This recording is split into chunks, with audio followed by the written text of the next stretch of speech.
আর দ্বিতীয় যে গপ্পটা, মহাশিবরাত্রির পুণ্যলগ্নে ত্রিকালদর্শী মহাদেবের যে গল্পটি আপনাদেরকে শোনাবো বলেছিলাম, সেটা এইরকম যে একবার স্বয়ং বিষ্ণু বা নারায়ণ তিনি মহাদেবের ধ্যানে বা তপস্যায় লীন হয়ে রয়েছেন এবং তার সহস্র নাম জপ করছেন এবং প্রত্যেক নামের সঙ্গে একটি করে কমল বা পদ্ম অর্ঘ্য হিসেবে নিবেদন করছেন।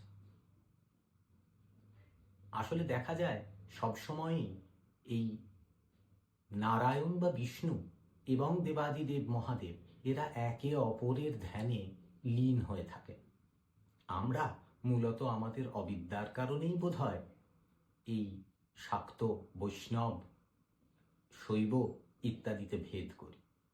তো যাই হোক, সে কথা অন্য একদিন হবে।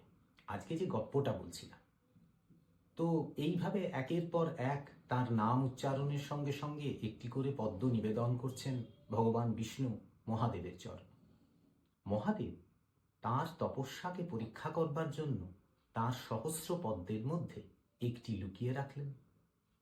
তার নাম উচ্চারণ করতে করতে যখন সহস্র অর্থাৎ হাজারতম নামে এলো, তখন দেখা গেল একটি পদ্ম নিখোঁজ। এই বিষ্ণু বা নারায়ণ, যিনি কমলাক্ষ নামে পরিচিত, যার চোখ বা নয়ন কমলের মতোই সুন্দর, তিনি তখন তার একটি চোখ কেটে সহস্রতম নাম উচ্চারণ করে সেটি মহাদেবের চরণে অর্পণ করলেন। দেখুন, এটা বোধহয় কোথাও একটা সেই বারবার ফিরে ফিরে আসা কমপ্লিট সারেন্ডার বা সম্পূর্ণ নিজেকে নিবেদন করতে পারা, এইটা আমাদেরকে বুঝিয়ে দেয়। কোনো বড় কিছু অর্জন করতে গেলে তার আগে আমাদের সম্পূর্ণটা দিতে পারার যে প্রচেষ্টা, এই গল্পের মধ্যে দিয়ে আমরা সেটা দেখতে পাই। তার এই আত্মনিবেদন, এতে খুশি হয়ে মহাদেব তাকে যে উপহারটি দিয়েছিলেন সেটি চমৎকার।